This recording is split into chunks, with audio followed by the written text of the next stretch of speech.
There are a lot of unknowns about Jesus. We know quite a bit about his life from the Gospels. There's so much more to him that we don't know. A lot of what we don't know we can actually find in history. In this video, we're going to look at some things that you might not have known about Jesus, but that history tells us he likely did. Now let's get started. Fact no. 9. He was born in the spring or fall. The fact that we celebrate Jesus' birthday on December has everything to do with paganism. History tells us that he most likely wasn't born in December at all, but in the spring or the fall. There's no real historical or biblical backing for celebrating his birthday in December. In fact, it's generally accepted now that the date was chosen to replace the pagan festival of Saturnalia, which took place around December. This 6-day festival was full of gift-giving, feasting, and general merriment. So it is easy to see how the church would want to replace it with a celebration of Christ's birth, but the Bible doesn't give us any specific dates for his birth. It's just that he was born during the time that shepherds were tending their flocks at night in the fields, which according to Jewish custom, could only have been in the spring or fall. Spring and fall are actually pretty likely seasons for Jesus' birth. As a matter of fact, there are some scholars who believe that the Gospel of Luke is actually describing a very real census that took place under the rule of Quirinius. That census, which would have brought Joseph and Mary to Bethlehem, took place in the year 06 AD, according to history. This would have made Jesus' birth sometime in the fall of 04 BC. No. 8. Jesus had siblings. While many people tend to think of Mary and Joseph as having only one son, history tells us that they had at least 3 other kids. The Bible tells us that Jesus had 4 siblings: James, Joses, Simon, and Judas. These 4 would later become leaders in the early church. So while some people try to argue that these 4 were just cousins of Jesus, it seems more likely that he really did have at least 3 brothers. This is really interesting because it shows that even Jesus had to deal with the kind of sibling rivalry that we all know so well. It makes him more human, more relatable to us, and shows that he didn't come to earth without any kind of family drama. Fact 7. He grew up in a multicultural area. A common misconception about Jesus is that he only spent time with Jews. However, history tells us that Nazareth, where he grew up, was actually a very multicultural city. It was home to people of many different backgrounds, including Samaritans and even some Greeks. This is significant because it explains why Jesus was willing to speak with the woman at the well who was a Samaritan. For those of us who grew up in a predominantly one-culture area, it may be difficult to understand why Jesus would spend time with someone who is considered an outsider. But for Jesus, it wouldn't have been anything out of the ordinary. He was used to interacting with people from different cultures and backgrounds. Fact number 6, he was not just a carpenter. So people imagine Jesus as a carpenter hammering away at wood all day. But the word that's usually translated as carpenter actually was an ancient Near Eastern worker who specialized in making things out of wood, stone, and metal. Basically, Jesus was an artisan. Now, this doesn't mean that he didn't work with wood at all. It's very possible that he worked with all kinds of materials, including wood. But the term tells us that he probably made all kinds of useful items for his community, not just chairs and tables.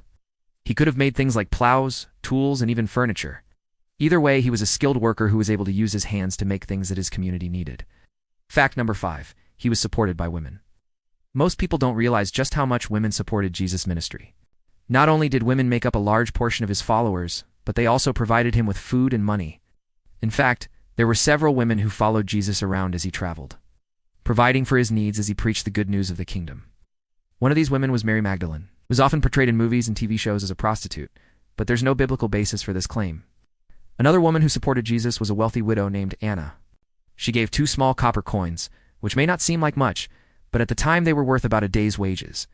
When you consider the fact that she gave all she had, it's clear that she had great faith in Jesus. He even praised her for this. There were also women like Phoebe, who served as a deacon in the church and helped support the church with her wealth. Women played an important role in Jesus' ministry, and without them, he may not have been able to do all that he did. They provided him with food and money, but more importantly, they believed in him and his mission. They were willing to give up everything to follow him and spread his message. Fact no, for he was crucified as a political threat. Many people assume that Jesus was crucified simply because the religious leaders wanted him dead, but history tells us that he was seen as a threat to the Roman government as well. The Romans were suspicious of anyone who claimed to be king of the Jews, since they knew that the people were looking for a Messiah who would overthrow them. Jesus' popularity only added to this suspicion, since it was clear that the people loved him and would be willing to do anything for him.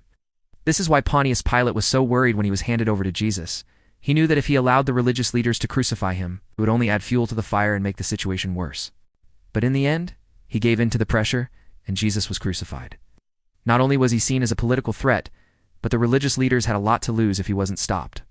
He was challenging their authority, and they were afraid that if he continued to grow in popularity, they would lose their power. So they saw him as a threat to their way of life as well. Fact no. 3. He was born into poverty. Most people think that Jesus was born into poverty as a way to teach us humility, but history tells us that he really was just poor. At the time he was born, there were no real jobs available in Bethlehem. This is why Joseph and Mary had to travel to Nazareth, where Joseph could work as a tekton. There were also no jobs for shepherds at the time, which is why they had to stay in a stable. Everything in Jesus' life pointed to the fact that he was born into poverty. There were no gold coins in his manger and no fine linens wrapped around him. Instead, he was swaddled in rags and laid in a feeding trough for animals.